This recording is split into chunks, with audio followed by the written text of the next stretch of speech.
Falei que era rapidinho, já retornamos com o segundo bloco dessa edição da Oficina do Direito, que está assim muitíssimo interessante, muito esclarecedora. Pardal realmente é um as da didática, da explicação, consegue transmitir o que é algo complicadíssimo. Pergunte para qualquer advogado se direito previdenciário não é complicadíssimo. O Pardal parece que deixa o direito previdenciário como uma continha de 2 mais 2. Consegue efetivamente traduzir para você em casa esta matéria complexa de uma forma muito clara, muito cristalina, justamente para que o trabalhador possa exercer essa garantia fundamental constitucional, que é o seu direito social à previdência, desculpa a redundância, social. Então, nesse segundo bloco, vamos deixar só um pouquinho de lado a Previdência, pelo menos no início, para tratarmos do aniversário de 70 anos da CLT. Pardal, CLT, 70 anos, fala-se muito agora em flexibilidade de normas trabalhistas, a patrãozada está querendo isso, pressionando forte no Congresso, diz que a indústria não cresce por causa da rigidez das regras trabalhistas. Você que acompanhou todos os 70 anos da CLT, né? Brincadeira. Faz para o pessoal em casa um panorama geral aí. Ó, a primeira coisa importante é lembrar, hoje em dia, o neoliberalismo no mundo todo fica dizendo que o negociado deve ser superior ao legislado. Cá pra nós, isso é uma baita sacanagem, né? O dia que o negociado for superior ao legislado, você pega um sujeito que tá passando fome e diz pra ele, rapaz, trabalha pra mim que ele dou pão todo dia. Isso pra mim chama-se escravidão. Ou seja, não dá para negociar. O que está legislado é exatamente o mínimo.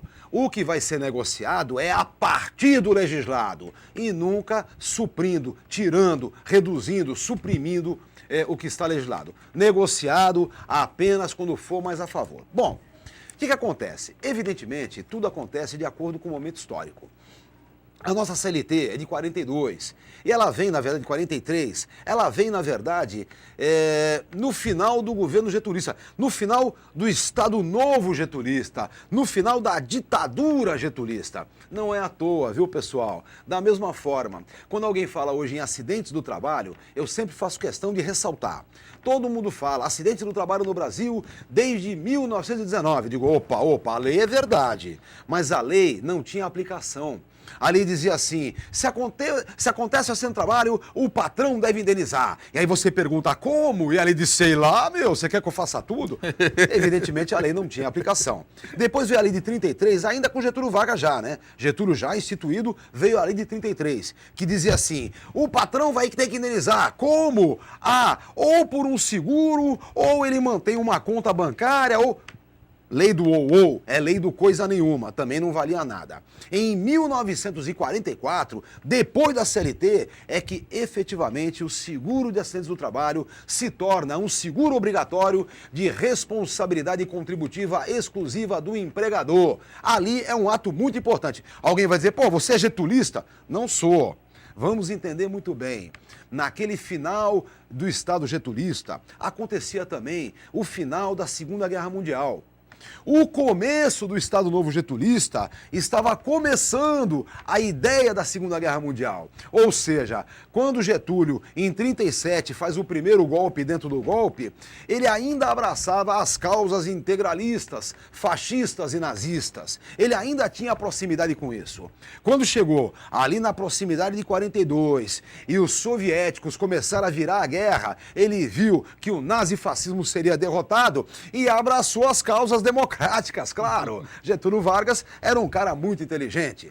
Ali ele fez um acordo com o grande irmão do norte, os americanos, e as coisas mudaram de figura. Então, a CLT é de suma importância, ela marca com muita importância mesmo a entrada do Brasil num conceito do Estado do bem-estar social, da ideia da defesa do Estado aos hipossuficientes. Por isso ele traz a CLT, por isso vem em 44 o seguro de acidente do trabalho efetivamente determinado, disposto em lei. Então, essas condições são muito importantes. Agora, também é importante saber, naquele final de 45, o mundo inteiro defendia o estado do bem-estar social, porque eles tinham medo que o mundo virasse comunista.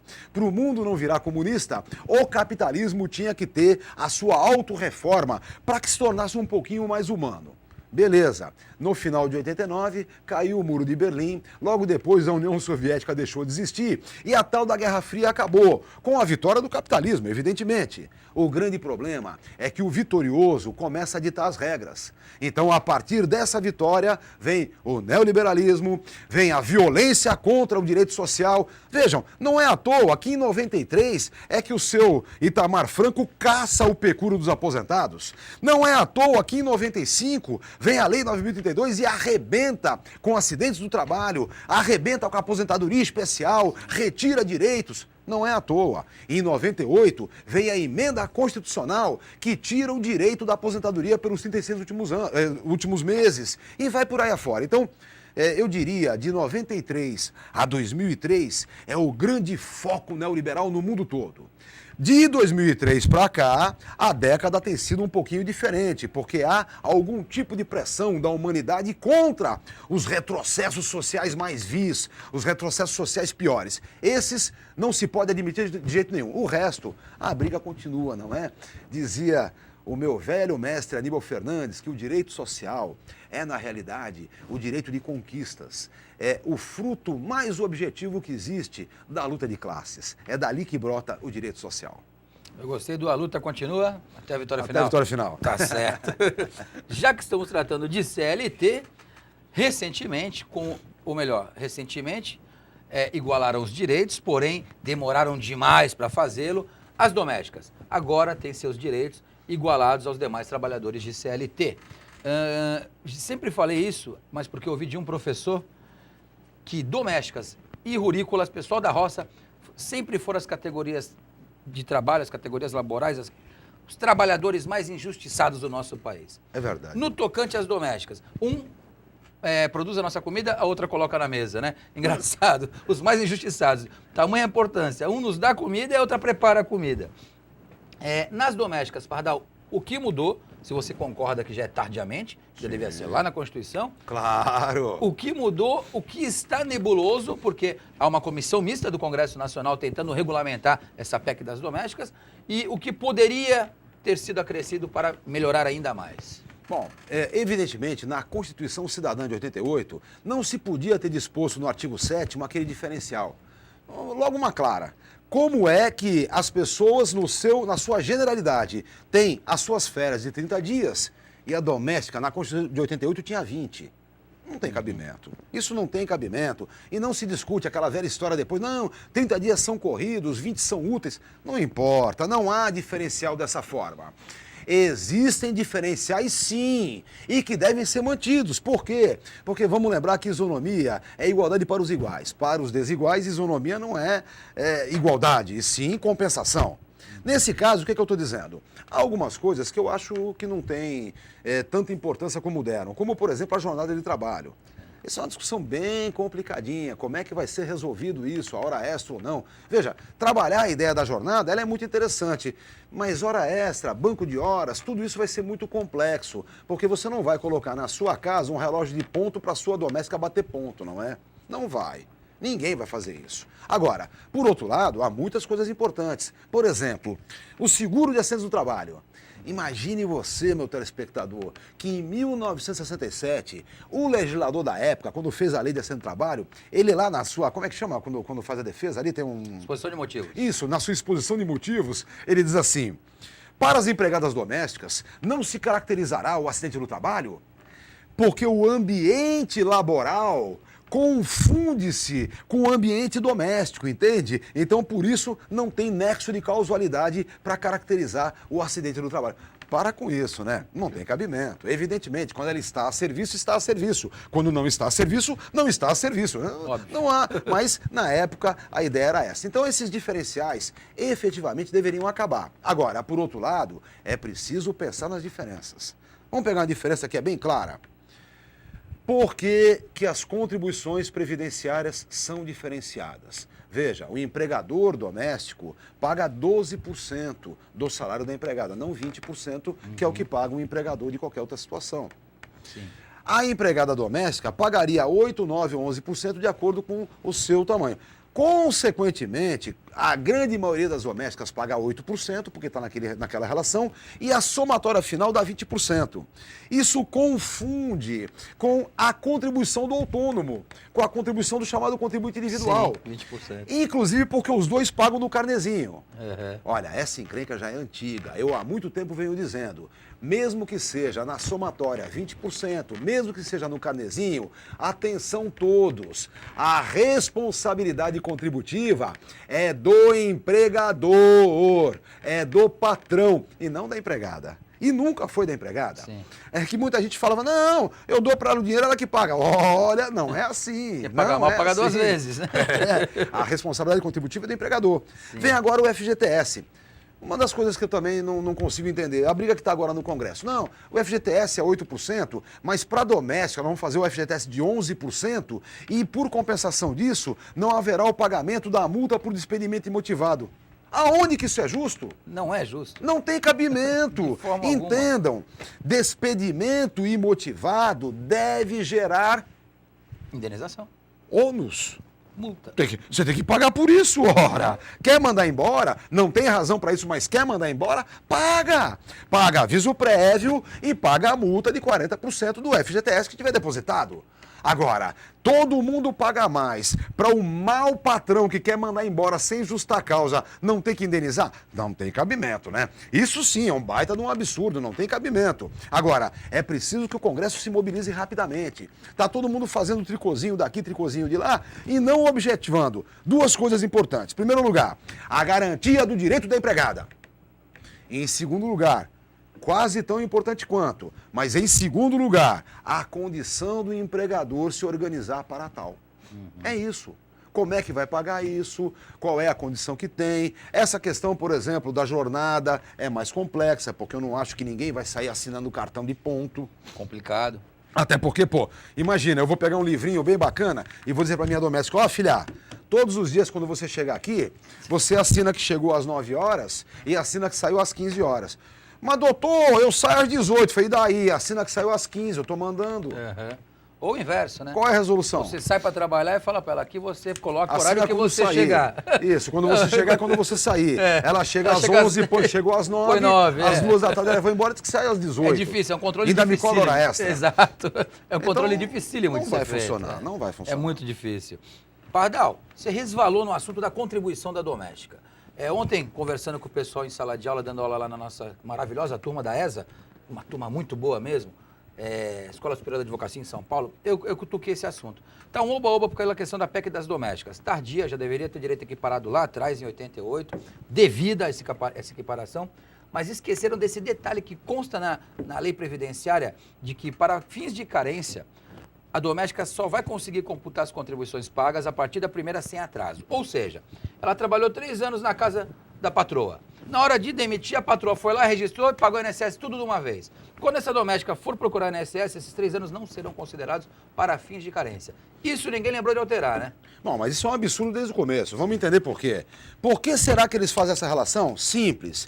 Porque fizeram da doméstica algo equiparado ao contribuinte individual. Não tem cabimento. Veja, contribuinte individual, aquele que trabalha por conta própria, que atende na sua casa, que atende na oficininha e que todo mês vai lá pagar a sua contribuição, para esse é assim que tem que funcionar. A responsabilidade contributiva é dele, ele não contribuiu a tempo, dançou. Agora, a doméstica não. A responsabilidade contributiva é do empregador. Ou seja, a doméstica tem que ter a sua relação contributiva igualzinho a de qualquer empregado. Ela é empregada. Ela obedece a todas as normas de vínculo empregatício que qualquer empregado responde. A única diferença é que lá não tem lucro, né? Não visa lucro. O resto é tudo igualzinho. Logo, é um baita absurdo. Agora, eu acho, inclusive, que nesse tipo de coisa deve-se ajuizar ações. Sim, eu acho que os tribunais, nesse caso, devem responder à altura. A própria lei previdenciária do custeio determina que o responsável pela arrecadação e contribuição e efetivação do recolhimento da doméstica é o empregador. E na lei do benefício diz, olha, só vai contar para carência se pagar sem atraso. Ela não é responsável pelo recolhimento, nem pela arrecadação, nem pelo recolhimento. Então é um gigantesco absurdo que poderia ter sido tratado aqui. Sem dúvida. Ou até remetiam para alguma lei, porque aqui Não, essa eu acho que é facílima. Essa é uma questão interpretativa, inclusive, tem que mudar já. E questão de alerta. Gente, tem que mudar alertar. Já. Isso não tem cabimento. Tratamos também, quando falamos de CLT, você já emendou a história do seguro do acidente de trabalho. Vamos tratar, então, agora de acidente do trabalho. Vamos lá. Faz uns 4 ou 5 anos que está na moda a Procuradoria do INSS ingressar com a chamada ação regressiva. O que é isso? Se o cidadão sofreu um acidente do trabalho que deixou-o afastado por 2 anos, ou que levou à aposentadoria por invalidez acidentária, ou ainda que levou esse trabalhador a óbito e sua família recebe a pensão acidentária, o INSS tem ingressado contra a empresa, contra a empregadora desse segurado, vítima de acidente de trabalho, para cobrar dessa empresa o valor pago ao segurado, ou aquele que ainda será pago em caso de aposentadoria ou pensão, obrigando a empresa a constituir um depósito de todo esse valor que será devido. Um grande exemplo, o cara morreu com 35 anos de trabalho, caiu do andaime da obra, 15º andar, se espatifou. Eles fazem uma projeção que a viúva receberá a pensão até os 75 anos e pedem que a empresa deixe depositar esses 40 anos de benefício. Óbvio que a empresa que detém capital foram aos meios de comunicação e fizeram estardalhaço quando a INSS ingressou com essas ações. Isso já está na lei desde 91. O direito do INSS cobrar a empresa negligente na segurança do trabalhador. Porém, só agora que isso está na mídia, porque só agora que o INSS se movimentou. O que você acha disso? As empresas têm razão? Não. Olha, vamos deixar claro umas coisas. Em primeiro lugar, não fiquem vocês pensando que o INSS vai safar todo tipo de necessidade financeira com esse tipo de ação, tá bom? Do ponto de vista financeiro, é bela porcaria, tá? O que vai entrar não vale nada. Já do ponto de vista educativo e social, eu acho bacana, não vejo problema nenhum, não. E olha, vou fazer uma grande questão de ressaltar a minha condição como advogado, tá bem? Eu não advogo para empresas, ou seja, esse tipo de ação não vai me render nada. Eu nem sou procurador do INSS e nem faço empresarial. Então, nem vou atacar, nem vou defender, não vou participar de ações, essas ações regressivas de forma alguma. Agora, que é muito coerente, não tenho dúvida. A única dúvida que fica mesmo, do ponto de vista operacional, é se a despesa que vai ter a Procuradoria do INSS com esse tipo de ação vai compensar ou não. De resto, eu não tenho dúvida. Acho que tem que cair com os 2 pés no peito de quem faz e não dá mole. Acho mais ainda, acho que um dos grandes problemas que existem é que algumas mudanças de lei foram travestidas, disfarçadas, como aumentadoras da responsabilidade do empresário. Por exemplo, aqueles 6% que inventaram de contribuição na aposentadoria especial. Imagina, vem a tecnocracia dizendo, não, a empresa vai melhorar as condições de trabalho para não ter que pagar esses 6%. Mentira, a empresa conta mentira e diz que melhorou quando não melhorou nada.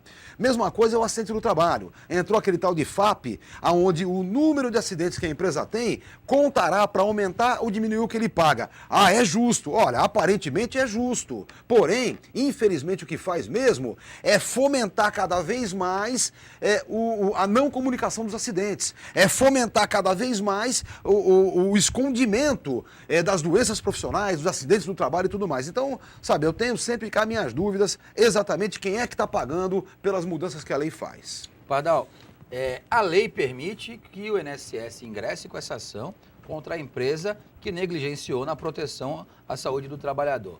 Porém, o INSS deu uma largada nesse assunto, eu vou ter que ser um pouquinho rápido aqui, e começou a ingressar primeiro contra aqueles atropelamentos ou acidentes automobilísticos que nitidamente o cara está embriagado, fez a maior presepada do mundo. Quando ingressaram com a primeira ação, eu estava em Brasília no INSS, no grupo de trabalho que eu participava lá, que ainda participo, está um pouquinho suspenso, e fizeram um baita de um estardalhaço, um oba-oba, o presidente na época, o Mauro Luciano Hauschild, inclusive saiu mais cedo da reunião para ir protocolizar essa ação na Justiça Federal, e estava TV Globo, TV Record, todo mundo fazendo a cobertura. Me perguntaram na época se eu concordava. Eu falei, olha, eu não concordo, acho um pouquinho estranho. Imagina o seguinte, estou com a minha esposa na mesa do bar ou do restaurante. Passa um bêbado qualquer, vai lá e mexe com ela, tenta abraçar, agarrar. Eu não tenho dúvida, eu vou levantar e atropelá-lo de porrada. Não tenho dúvida. Se eu machucar muito, ele receber auxílio doença 2 meses, o INSS vai entrar com ação regressiva contra mim? Não deu 3 meses, o INSS passou a ingressar com a regressiva dos casos da Lei Maria da Penha. Justo? Cara que bate mulher tem que apanhar 5 vezes. Tá? Mas eu acho que abriu um precedente muito estranho, você não acha? Olha, aí depende de cada caso, não é? Cada caso é um caso diferente. Evidentemente, para um agressor qualquer receber uma ação do INSS regressiva contra os pagamentos que vai ter que fazer, no mínimo, ele tem que ter sido condenado penalmente. Veja, do ponto de vista da agressão, eu não tenho dúvida. Ah, é bacana, é legal, é educativo? Pode ser. Mas, no mínimo, tem que ter transitado e julgado a condenação penal do sujeito. Senão, você não pode cobrar absolutamente nada. Já começa daí a brincadeira. Mesma coisa no atropelamento. Veja, o atropelamento, quando é que efetivamente o INSS poderia entrar com ação regressiva? Só se o cara for condenado e não de forma cível. Condenado criminalmente, penalmente. A partir da condenação penal, aí eu entendo que o INSS poderia fazer alguma coisa. Então, as coisas são muito tênues, não é? Por exemplo, aquele cara que mexeu com a sua mulher e você deu uma surra dele no bar, evidentemente, para acontecer alguma coisa, você teria que ter sido condenado pela surra que você deu. Pode ter legítima defesa, pode ter o diabo a quatro e você não ser condenado. Consequentemente, o INSS não teria regressiva para fazer. Agora, é bom tomar cuidado. Excesso de publicidade também faz que nem água demais na planta, né? Água demais mata a planta também. Então, cuidado com excesso de publicidade em coisas que efetivamente do valor financeiro não representam nada. Ou seja, eu digo à Procuradoria do INSS, façam as ações, mas apresentem com clareza que tem função educativa. Mostrem que não se pode esperar financeiramente grandes retornos. Eu só sou um pouco receoso nessa questão dos acidentes de automóveis, acidente de trânsito em geral, e da questão da Lei Maria da Penha, porque isso não está expressamente previsto na lei. Por isso que eu acho que abre um precedente muito perigoso. Eu também acho, mas muito eu acho perigoso. Que só pode acontecer esse tipo de coisa dessa forma depois de trânsito em julgado da condenação penal. E ainda assim discutível. Discutível, claro, discutível, até porque são relações diferentes. Veja, eu tenho medo que isso seja só publicidade, aí não dá para gostar. Pardal, a gente tem pouco tempo, mas então faremos só um pitaquinho da aposentadoria especial para já deixar a porta aberta para o retorno seu ao programa. Aposentadoria especial no tocante ao agente físico ruído. O bicho tá pegando, explique pra gente. No tocante ao ruído é coisa muito simples mesmo. Até o dia 5 de março de 1997, ninguém discute. É 80 decibéis o limite. Por quê? Porque havia um decreto de 64 que tinha sido revivido através de uma lei, então tinha poder de lei, e valeu até 5 de março de 97. Então até ali, ninguém tem dúvida. É 80 decibéis e acabou. A partir dali, o valor é de decreto, não é de lei. Não é uma lei que determina, é apenas um decreto. E para quem conhece menos, é só para saber, decreto não é votado no Congresso não, senhor, tá bom? Como dizia o meu velho mestre, decreto é coisa de decretino. Os decretinos são aqueles do Poder Executivo, ministros, presidente, etc., que assinam o decreto. Então, decreto é coisa fácil. Bom, um decreto em 5 de março de 97, equivocadamente, disse que o limite era 90 decibéis. Em 2003, com o Pedro Lula já presidente da República, alterou. E vejam, quando o Lula alterou isso, ele disse claramente, olhem, a NR15, que trata da questão trabalhista, nos afirma que o limite máximo é 85 decibéis. Ora, a questão previdenciária não é diferenciada da questão trabalhista. Se na trabalhista é 85 decibéis, assim também tem que ser na previdenciária. E aí passou a ser 85 decibéis. Tem uns malucos por aí, não vou nem dizer quem são eles, que ficam em dúvida sobre qual é o tempo que vale entre 97 e 2003. Olha, de 2003 para frentemente, 85 decibéis. Até 97, 80. E nesse período, não dá para ter dúvida, é 85 decibéis e não 90. Por que não é 90? Em primeiro lugar, porque Lula corrigiu. Aquilo estava errado. Em segundo lugar, porque qualquer decreto não tem poder de lei. Decreto não tem tempo de validade. Não. O decreto é regulamentador. É, na verdade, intérprete da lei. Consequentemente, não pode ser alterado, não pode ter valor antes ou depois da sua vigência. Ele não vale nada, ele só interpreta. É a questão também dos estivadores. Sim. Que uma interpretação correta resolveria esse problema numa pequena canetada. E não é canetada sem vergonha. É obrigação dos decretinos alterar aquele decreto 3.048 no seu anexo 4 e incluir ali estivadores e doqueiros que estão até hoje lutando. A questão do ruído e dos estivadores é muito clara aí. O judiciário tem tido uma certa dificuldade com isso. Ora, o artigo 84, inciso 4 da Constituição fala: decreto só serve para garantir a fiel execução da lei. Não pode alterar nenhuma vírgula, nem um pingo no i, nada. Se houve uma alteração no decreto, tem que ser aplicado desde a data da publicação da lei. Se havia uma interpretação melhor antes, prevalece a melhor, até porque tinha força de lei, estabelecida em 68, e dali para frente aplica-se a nova interpretação. Ele não tem tempo de vigência autônomo, não é isso, Paulo? Claro, de Ele jeito não nenhum. pode fluir sozinho aí o decreto. É que nem a Lua. A Lua só brilha refletindo o Sol. Ou seja, sem o Sol, que é a lei, a Lua não vale nada. A Lua, que é o decreto, ela é bacana, a gente faz poesia para a Lua o tempo todo, como faço para decretos também, não tenham dúvida. Agora, a Lua depende do Sol. Se o Sol se apagar, a Lua não passa de um asteroidezinho vagando por aí. Mesma coisa é o decreto. Perfeito. O decreto depende da lei. Eu adoro essa comparação, essa analogia astrológica, para ver se pelo menos assim nossos jogadores entendem, né, Pardal? É verdade, é verdade. Bom, Pardal, infelizmente o que é bom dura pouco, o programa foi maravilhoso, eu tenho certeza que quem está em casa gostou, mas ainda dá tempo para a sua despedida, suas considerações finais. Ora, meu amigo Cacá, você sabe que eu sempre gosto muito de ver o seu programa e acho que o telespectador deve efetivamente dar atenção à Oficina do Direito, porque a ideia da oficina é trazer para vocês cada vez mais a compreensão do seu direito, para que vocês cada vez mais possam exigi-lo, porque o Cacá é um grande exemplo disso. Só a exigência do direito é que faz o direito avançar. O direito existe pela representação do que acontece na sociedade. Por isso, a participação é a única coisa que faz o direito avançar de verdade e não ser um monte de rabiscos num papel que não vale a nada. Mestre, muito obrigado pela participação. Você, meu amigo, minha amiga em casa, muito obrigado pela audiência, pela paciência. Até a próxima.